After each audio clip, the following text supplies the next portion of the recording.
Okay, we're wearing the same outfits, just for the YouTube friends who are watching. So take it easy, okay? I know it's one of the days where we just didn't have it in us to change, but in the future we probably will. Just today is not the day. Trick ya. Yeah. So, hi, welcome back. My name is Jessica Hover. I'm Lane Dealing Trillant, and this is Very Good Enough, a podcast from Very Good Mothers Club.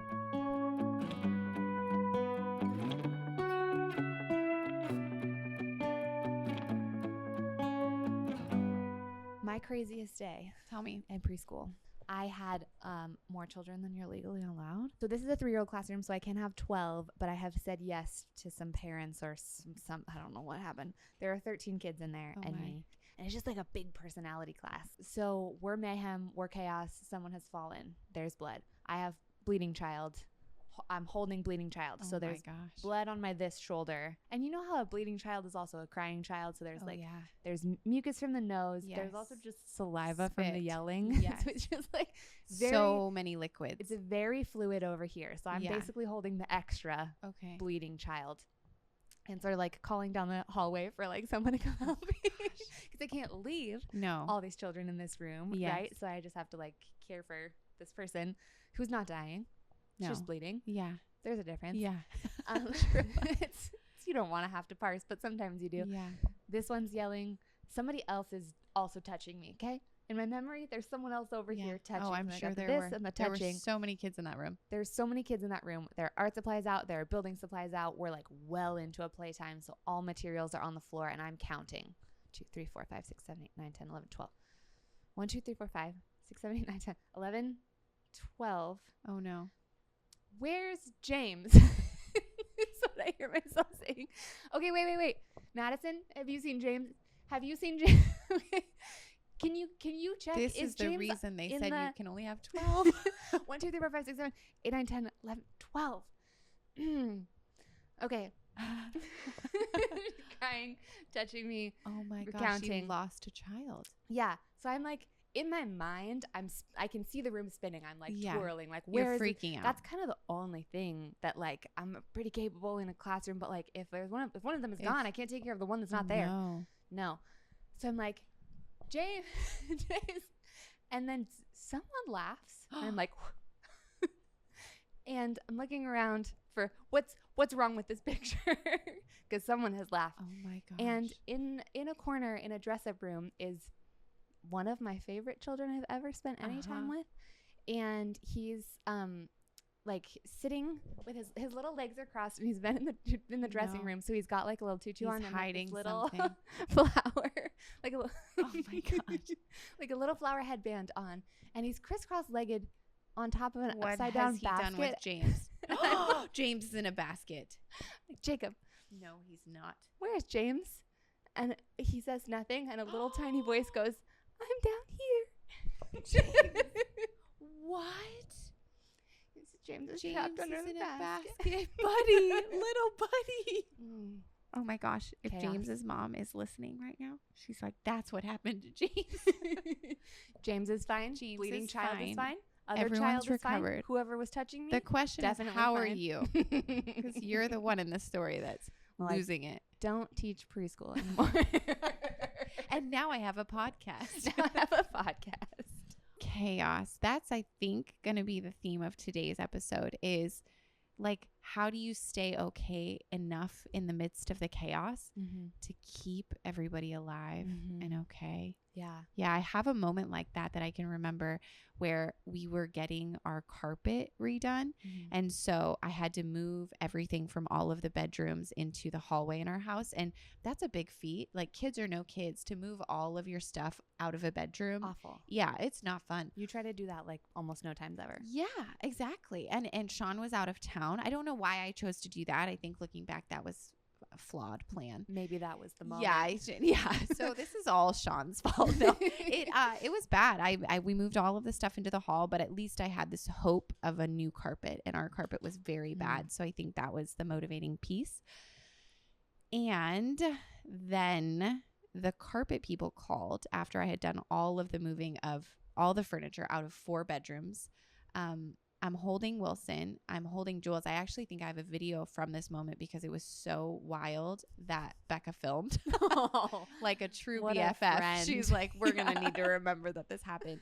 And Wilson's crying. Jules is crying. Got them both in my arms. Furniture everywhere. I'm holding on to hope that new carpet is on the horizon. Mm-hmm. And they call and say, never mind, we're not able to come today. We're going to reschedule. No. And the reschedule is not like the next day. It's like weeks into the future. After you will need the furniture. So I have to put everything back. And I'm just like, oh no, how do I keep parenting today? I don't know that I'm going to be able to take any further steps to be all right.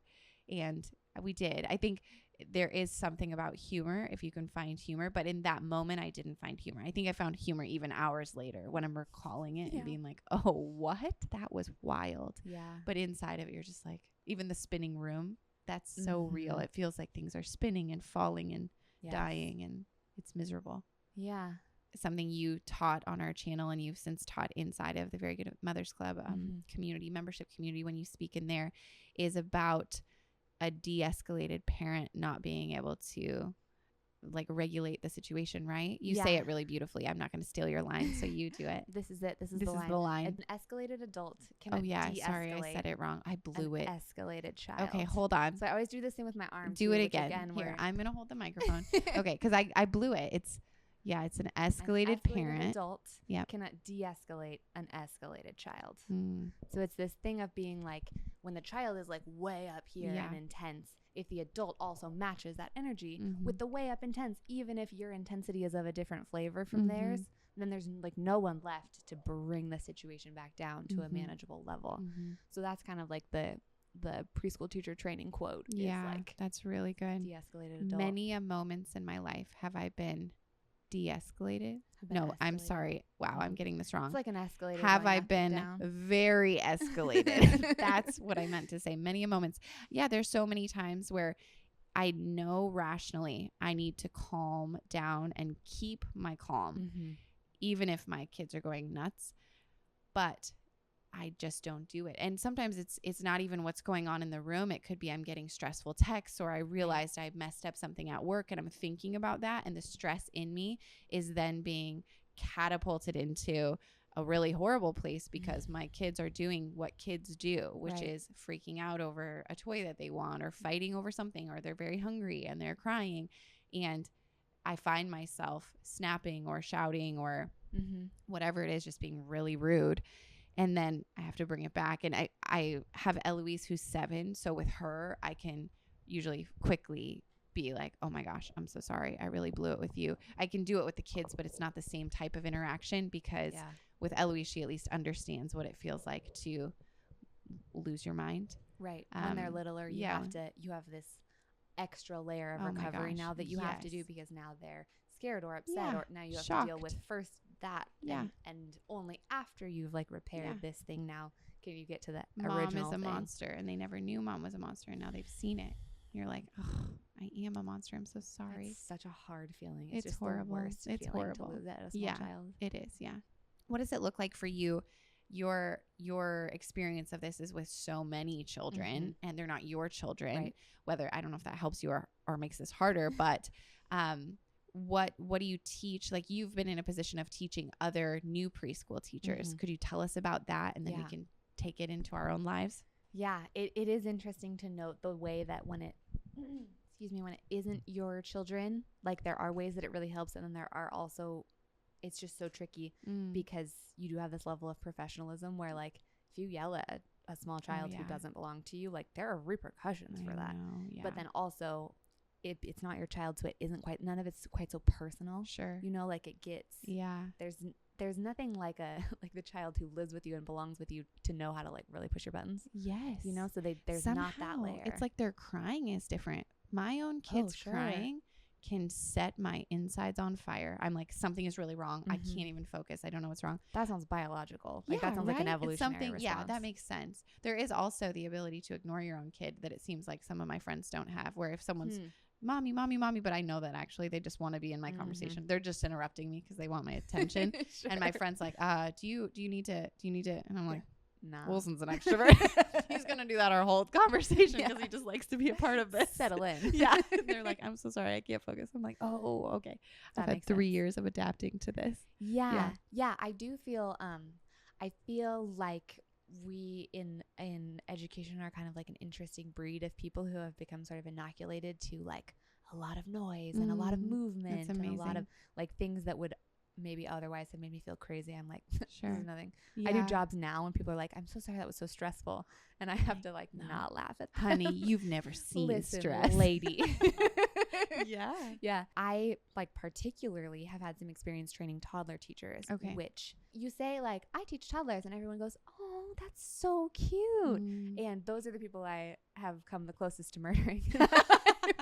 Like, you're dead. Yeah, goodbye. You're dead to me. Because yes, it is cute. It also is like absolute carnage. Like it's wild. I can't imagine. It's a wild space. So you have to try and hire people who you think are going to be able to be like really emotionally attuned, but also like pretty tough. Yeah. I mean, there's like, it's just like visceral. There's like fluids and yelling, and people like, there's so few jobs where people like hit each other where they bite one another. And I need you to be calm about it. Yeah. Like it's that's like a this really wild good thing. Point. We should get gifts for our preschool teachers more, right? Yeah. Like celebrate those people. So I bring in these beautiful, intelligent, connected, tough women, and I'm like, listen, whatever you think this is going to be, it's not. Okay. I mean, it is, but it's also going to be, well, it's not, in fact. Yeah, it's not. It's going to be like a lot of stuff. A lot of germs. What is going to happen probably this week, welcome to preschool, is that you're going to have a moment where you're like, the world goes into slow motion and that weird movie sound happens where like you can still hear all the sounds, but it's like you're underwater, but there's also a ringing in your ears.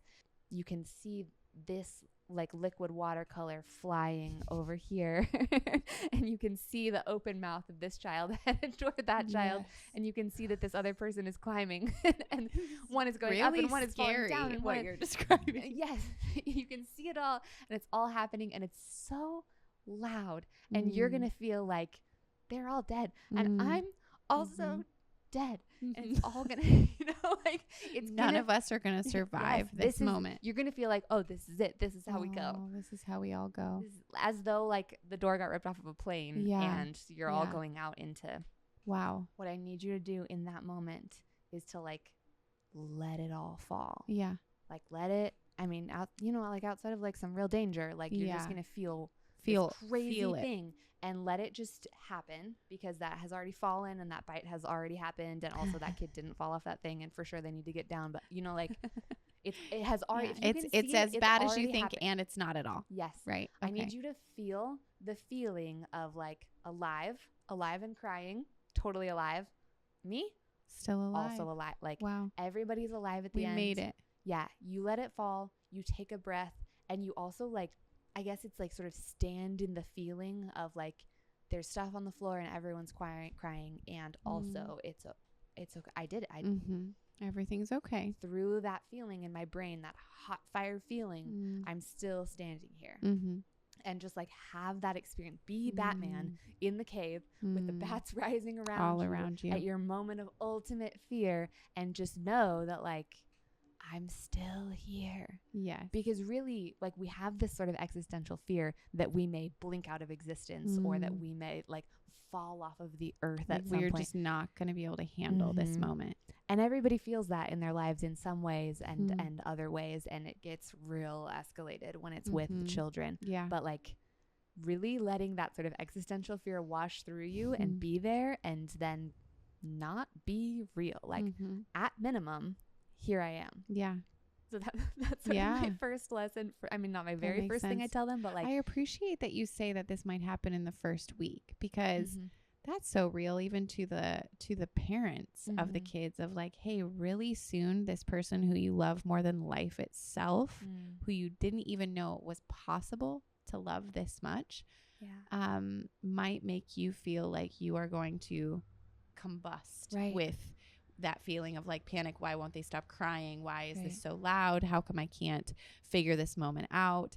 And Yeah. And it's a confusing feeling. To be honest, I've heard moms be like, and that's when the shame washed over me of, oh my gosh, how could I possibly feel this towards this little person who I just made? Maybe I'm not cut out for this, or something must be wrong. And I think like it's really important that we realize if you are caring for a child, there are going to be moments where you feel completely unregulated inside towards the chaos sound, whatever stress is going on in the room. And so there then needs to be coping mechanisms taught and practiced, right, to keep us okay. Yeah. So the first thing sounds like let the feeling happen. Just let it. It's okay. Yeah. Let it fall is the thing, the like the script for myself of like as though like papers went up in the air and they're all coming down and being like, it's the same as like take a beat or just like be there. Outside of like real moments of crisis, you almost always do have like a beat to really take and be like, okay, I'm just a human having an experience on earth. I live here in my body. I belong in this moment. Just like really allowing yourself to have that. But then also like we spend so much time trying to push away the chaos and pretend like I'm gonna hold it all together, I'm gonna be the one who can keep it organized and everyone's gonna have a lovely day. And like totally we can't always be the one to hold it all together and force everyone through our sheer willpower to have a lovely day. So like letting that superhero idea fall away in that moment, letting all the papers land, and then deciding, because now you can decide, which thing do I want to address here first? Is it that there's the blowout? Is it that the fan fell over and is sucking in the curtain? Is it that this other one is crying? You know, like which of these things? I can picture it all. And if you're in the new mom stage, there's like sometimes that happens where it feels like, I mean, I'll be really vulnerable. Not every mom feels this, but there are certain moments where you're like, I can't hold my baby. I need to stand outside for a second. And like, I don't know what to do. I am going crazy. And a lot of that too is they're entirely sleep deprived. Right. So then they're having to try and regulate themselves, but their body's not even in their normal capacity for functioning. Yeah. And so sometimes it's take a moment, but if there is someone, especially in early baby life, usually there's somebody else around that you can be like, can you please hold the baby for a second? I need to go take some deep breaths, or lay the baby down safely in a crib or someplace where, you know, like baby's okay. Baby might be crying so hard, but the priority in the moment is that you get yourself back to a place where you can handle this. Yeah. Sometimes going outside and just taking the baby outside, whether it was very sunny or it was cold or something, the shift in environment can sometimes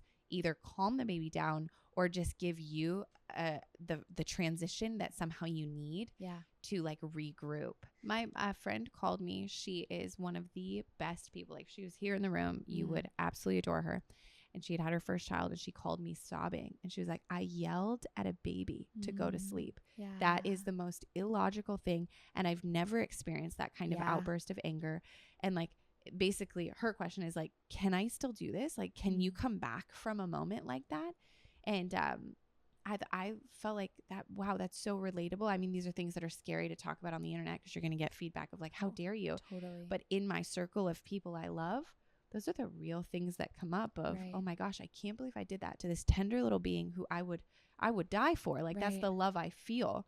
But then the reaction towards the stress of the moment, now I've just yelled at them. That doesn't make any sense. And yet here we are. Yeah.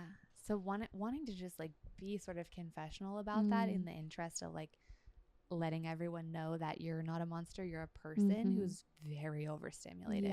Yeah. Very overstimulated. That's good. And obviously that's not how we want to be. I'm not saying like, yell when you need to yell. So that's fine. I'm saying you may yell sometimes and it's going to feel awful. And also so has everyone else. So has everyone else. A cool thing about being human is that just kind of across the board, there are some general health related things we can do that will keep us well, and they will apply for our whole life. They'll apply to our kids. They apply to us when we're older. Yeah. And it's basic things. It's making sure we're nourished nutritionally. It's making sure we're doing what we can to get good sleep, which I know sounds totally unfair to the new mom. But if you are a new mom listening and you're entirely sleep deprived and you feel like you have no capacity for coping with stress, I encourage you to call in reinforcements when it comes to sleep. There are doctors, I listen to stuff just like for fun about postpartum depression and things that can send somebody really south mentally. And a lot of times what they'll do for the mom who's really, really suffering is say, tonight, I need you to get as much sleep as you can possibly get. This is an emergency. What do we need to do in your life to get you sleep? And they do it, because once you call it an emergency, people get stuff done. Sure. If you're at the end of yourself emotionally and you're a new parent who's not getting any sleep, it's time to call it an emergency and get some stretch of sleep somewhere. Making sure you're staying hydrated. Movement in any way, going for a walk, can really help create endorphins that help you be well. Even having a social life is important. Connecting in some way where somebody knows what's going on inside of you. What are you thinking? What are you feeling? How are you doing? And it's fair to hope that your partner, your significant other, is a piece of that. That is totally fair. And I hope that for you as well. I also recognize that they're a parent too. They are the new parent alongside you, or maybe this is your third or fourth or fifth kid. They are also experiencing this stage alongside you. So it would be probably the healthiest thing for both of you to have other outlets along with the connection that happens between the two of you. So there are these like key foundational things that if we do them, we'll be in a better place overall to be able to cope with the really tough stuff that comes up and the really triggering moments. If those things are out of balance, it's going to be a lot harder to tap into our own strength. Those are great. I would add an environmental factor into that. That's good. For teachers in a classroom, that's kind of one of their first tasks that they have to do in a new year is like put together the way they want their classroom to flow. And I am very insistent that there's like a place for your belongings where they're up and safe. There's a place for you to sit in this room that's adult-sized furniture. I love this. That same kind of thing in your home of being like, children live here, so it's going to look like children live here for sure, but also you live here. Like there are adults who live in this house, and each human person who lives in this home needs to have space in this home. And that doesn't mean that like you have adult space where children never go, but just knowing that like the things that are important to you in your home also have to be prioritized, whether it's a clean countertop or a desk somewhere for you to write, or like you're making sure that your art really does get hung, that the, like all those photos that you super love, like making sure that it's beautiful if that's what's important to you. But whatever you need inside of your space, whatever like each parent needs, like the adults are also there too. So beautiful. Because Do you can't see just me live falling in a in kid love? world. That's beautiful. That I think we need that. As a mom listening to that, I'm like, oh my gosh, to be given permission to make sure the space that you spend a lot of your time and a lot of those stressful moments, to make sure that space reflects who you are and what you love and reminds you of things that are true to your heart, like art or beautiful photographs that remind you of happy seasons of your life. Oh, that was really good. Oh my gosh. That's so good, you guys. I hope you're doing that. Yeah, I hope so too. Yeah. There's like a sort of a moment to moment level of taking a beat where I guess it's more like assessing, like taking a moment to really think about the thing that you're in with this kid, especially when a child is escalated, right? If we're talking about like escalated moments and not wanting your heart rate to rise with theirs. Actually, maybe I'll shift a little bit to the idea of like tantrum moments real quick, because those can be so intense. They can be so intense and they can come as such a surprise, particularly if you had a more mild-mannered baby or early toddler. Or if you yourself are a mild-mannered grown-up. I've heard that being shocking. Like, but I'm so calm and my child's wild. Right. Yeah. Or if you're a person who is for any reason like a little bit more constricted inside, this like big display of emotions can feel so crazy. And also like it's kind of supposed to, those sounds are supposed to be like alert sounds for your brain. Yeah. So recognizing for yourself, like part of this feeling inside is that the back of my brain is being like, danger, like it's just sending me a message that says like, oh, danger, danger, danger. And you can say like, oh, I hear that. I'm actually looking around and no one is in danger. Thank you very much. Totally. But we're not in a danger circumstance. If you look and make sure that this child is not in danger, then you're not in a safety or emergency circumstance. Like a tantrum is not an emergency, and it is okay that it's happening. Being able to like look around and decide like, is there danger? No. Okay. Then what do I want to do about this? Can like bring you into a place of, again, more of that response rather than like, Yeah, that's so good. Also, Mom, have you eaten? Because the same question, I was going to ask it first about the toddler, because a lot of times in my house, toddler tantrums are correlated to like, when have they last eaten? They're probably a bit hungry. But I've noticed I have a way harder time responding appropriately if I am hungry. Those really basic things will help us to do a good job. Sometimes it also helps to figure out your why, because day to day inside of raising little babies and little kids, you don't always feel like you're producing anything. So then it can be hard to have a big picture of like, oh, I need to respond really appropriately because this is meaningful work and this makes a huge impact in their future. You know, when you're inside of it, you're just like, well, everything's messy and I'm tired and now they're freaking out again, and stop freaking out. And, you know, versus all of the big, like, this is really beautiful. You can do this. You're producing something amazing. That's the thing of like taking down the de-escalation inside of yourself so that you can then take down, like you can de-escalate inside of the child. And this is kind of key to the circle back when you have been in that really escalated state, and especially when you've made a mistake. Nobody who is in a super escalated state can like learn anything in that state.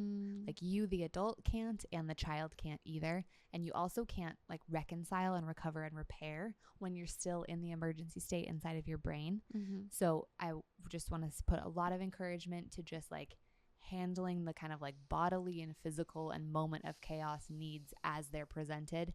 And then later, when there has been some food or everyone is now back in a more calm, like breathing space, you know, everything, the tears have been that like nice, cool moment when finally like, whew, okay, we're out of it. You can feel that like the wave has subsided for yourself and for your child.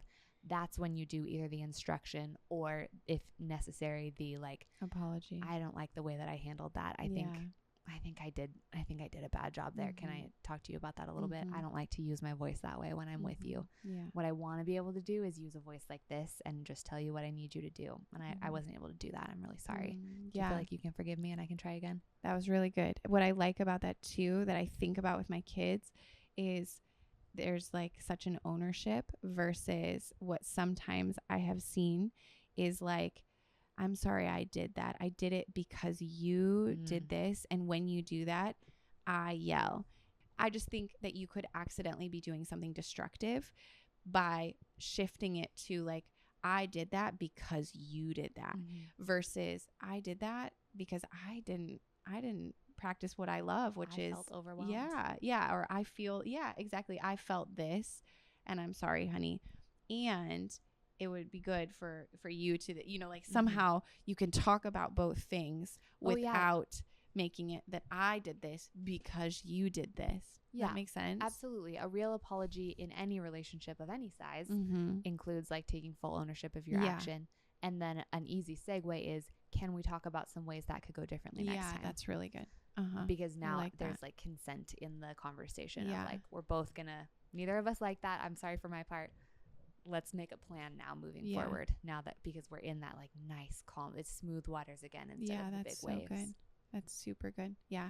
I'm probably speaking from a place, I think with Eloise one time, not that long ago, I did an apology and then I felt like I apologized wrong. I was like, wait a second. Did I make it sound like I did it because you did something? So I like went back. But this is older kids stuff now where I'm so aware of the things I say, like directly affecting her, versus with my little ones. It's more about like, I don't know, like the energy of our communication versus them being like, oh, that is right. I do forgive you. Thank you, mother. And you can use the same words with them, but I would use the same. I do use the same words with small children as I do with adults as much as possible. Yeah. But what is being transferred to them is more your emotional positioning and your intention. Yeah. They like feel you being like, low with them. Yes. Yeah. I had a mom recently that I met up with for coffee. She's in the Very Good Mothers Club community, but I met her outside of it, which was really special and real. And she cried over something that happened with her baby. And she was like, yeah, so that's why I don't think I should be in Very Good Mothers Club, because I'm not a very good mom. I made a mistake. Whoa. And she made a mistake that so many moms make. It was basically life happened and something happened to her baby that she didn't mean for it to happen. Right. And she was beating herself up over it. And I was like, oh my gosh, did you know that same thing happened to me? And it was like all of a sudden the feelings were lowered. And I was like, no, that's why you need to be in this community. Is it's a bunch of moms being like, hey, I did this and I feel terrible. And maybe they're crying. And then the other mom's like, oh, I didn't do that, but I did this one. And it's not like we're all gathered around to speak about all the times we harmed our kid, but there's something very powerful about the vulnerability and confession of like, oh my gosh, this person I love so much, I did something that hurt them. And then everybody being like, yeah, I know, we try so hard and we all mess up. And in that transaction or communication, it also enables you to do it differently in the future because you have this normalcy and the shame is gone and it's not this like tense, oh my gosh, don't fail. Yeah. It's just you do your best and somehow that's more energizing. So I think it's really important for you guys to know that you're always welcome to come and be in a group of people that are like, yeah, we blow it too. And in doing that, it will help you to not blow it or to blow it differently. Yeah. And one of the things that your child is going to need super desperately when they are an adult is to know how to handle moments of chaos, how to regulate themselves through things that feel really overwhelming, and how to reconcile when they've made mistakes. Yeah, how to recover from failure. That's so powerful. So watching you do those things is the singular way that your child gains those skills. Yeah, I love that. You guys are amazing parents. Thanks for hanging out with us for these times. We always want to add value to your life, never want to waste your time. We respect you so much and know that you are working really hard, not only at raising your kids, but also just being a person and doing all the other stuff that you think about. So thank you for spending time with us. Always know that you can submit questions if you want us to answer them. We'll get to them most of the time, not today. And just even if there's a topic on your heart that you're like, oh, could you guys talk about this? This would really be interesting to listen to. We would love to cover that. And you can check the show notes for all the different ways to connect with us. All the ways. Yeah. And thanks so much for being here. You're an amazing mom or parent, caretaker, child lover. Oh, it sounds a little weird. I mean, It's true though.